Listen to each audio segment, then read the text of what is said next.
राणा जी, आप आ रहे हैं यहाँ पे, देखा आपने पूरा हंगामा करा, तो क्या किस बात को लेकर आप इतने खुश हैं? भाई आज सबसे बड़ी दिक्कत ये है कि जहाँ लोकतंत्र में इस पर्व को बड़ी आजादी के साथ मनाया जाता है, वोट डालने का ये जो पर्व है, और इस पर अधिकारियों की सबकी एक फोकस रहता है कि मतलब एक तरीके से इस आजादी के दिन को बड़े हर्षोल्लास के साथ मनाया जाए। लेकिन आज वही मशीनरी दूसरा काम कर रही है। आज वोटर अगर वोट डालने के लिए निकल रहे हैं तो वोट नहीं डालने दिया जा रहा है। खास करके एक तबके को टारगेट किया जा रहा है। ये बहुत ही निंदनीय है, ऐसा नहीं होना चाहिए। क्योंकि बैरिस्टर असदुद्दीन ओवैसी की रैली को देखकर कहीं ना कहीं इनके अंदर जो घबराहट है वो अलग नजर आ रही है। आप किसी भी गांव में जाए, पूरी मीनापुर उपचुनाव में किसी भी गांव में जाए, आप जाके देख सकते हैं कि कितना बुरा हाल कर रखा है।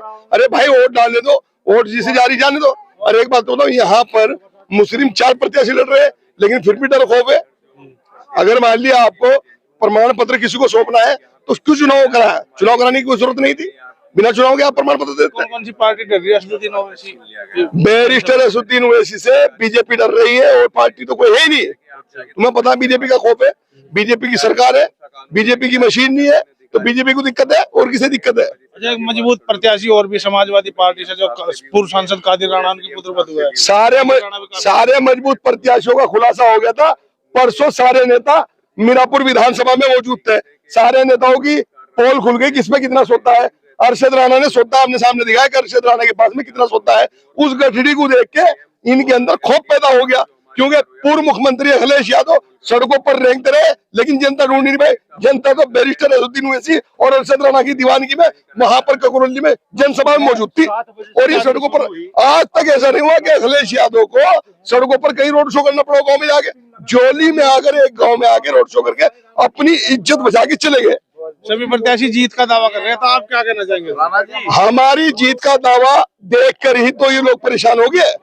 हमारी जीत का दावा तो देख के लोग परेशान हो गए। वोट डालना है, कितने देर से खड़े हैं? 2 घंटे से खड़ी जी, मशीन नहीं चली। बताओ, 4 वोट भी डले नहीं सुबह से। कौन सी मशीन पे? 34 नंबर में, 134 जो नंबर 2 घंटे वहाँ से औरतें भी सारी चली गई, और जो बुढ़े ठहरे वे भी वापसी चले गए, लेकिन वोट नहीं डला। तो खराब मशीन की तो कोई सूचना है नहीं? खराब मशीन की सूचना नहीं। एक मशीन खराब। सूचना तो जब सूचना कोई देगा तभी तो सूचना मिलेगी भाई। जब कोई सूचना सुनने वाला ही नहीं है, सूचना सुनावे किसे?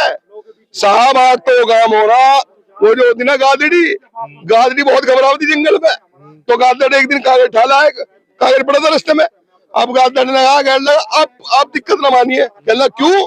कहना पर्चा लिया, अब कुत्तों ने रेस लगवा एक दिन गादड़ी की। अब उन्होंने कहा अरे हमारे उत्ते नाजी है, वो पर्चा तो दिखा दे, नुको दिखाओ किसे सबन पर बैठे। तो साहब यहाँ कौन सुनने वाला है, किसे सुनावे अपनी दास्तान।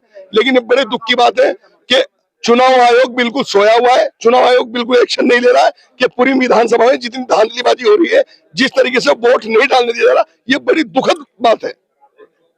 धन्यवाद। ये थे AIM के प्रत्याशी अरशद राणा। इनका आरोप है कि इनके जो वोटर हैं उनको वोट नहीं डालने दी जाती है।